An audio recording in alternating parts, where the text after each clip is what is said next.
with part 2, the discussion video for episode 1 of Sex with Sunny Megatron, Recharge. So now I want to talk to you a little bit about clown sex and about aphrodisiacs. Clown sex, even if you haven't seen the episode, everyone's been talking about, oh my god, there was a clown orgy. Yeah, there was a clown orgy. And that's something I like to indulge in. Actually, I did an interview for Cosmo just recently. I'll link it so you can read it. About clown sex. I've done articles on my website about clown sex, and basically how it started was like my husband was into it when he was first just my boyfriend, just that cute guy I was talking to on the internet, and I was like, he's really cool, but man, he's a freaking bet. He dresses as a clown and has like orgies, and I don't fucking get it. And then I ended up trying it, and for me, now clown sex is different for different people. Some people like the sinister, you know, I'm a clown of it.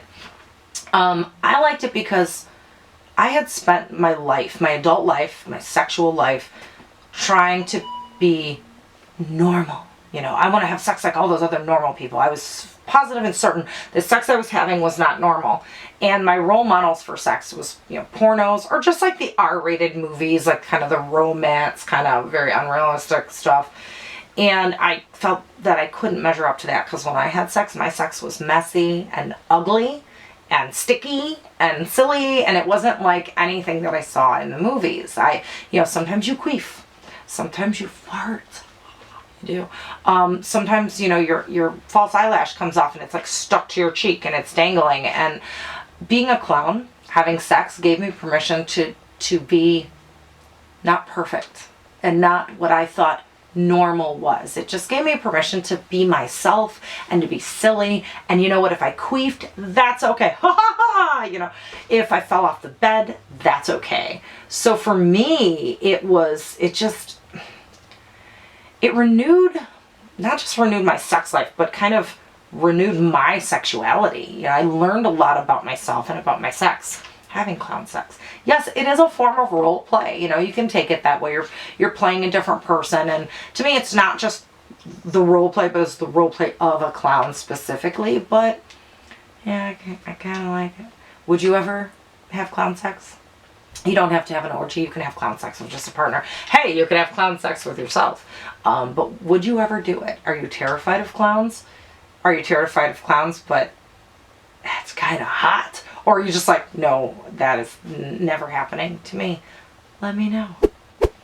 What else did we talk about in the episode? We talked about aphrodisiacs, which my personal jury is still out on aphrodisiacs. I don't know. Yeah, there's science that says they work, and I don't know. You know, I had an aphrodisiac 7-course dinner once, prepared for me and my husband and some of our friends. I was so fucking horny afterwards, and I don't know if it was power of suggestion or if it really, they were doing something to me. But yeah, I don't know. Do you think aphrodisiacs work? And thank you for tagging along with this video. You know, like I said, I wanted to get the discussion started. And so if you have ways to recharge a relationship, if you have thoughts about clown sex, about aphrodisiacs, whatever it is, start the discussion down here in the comments.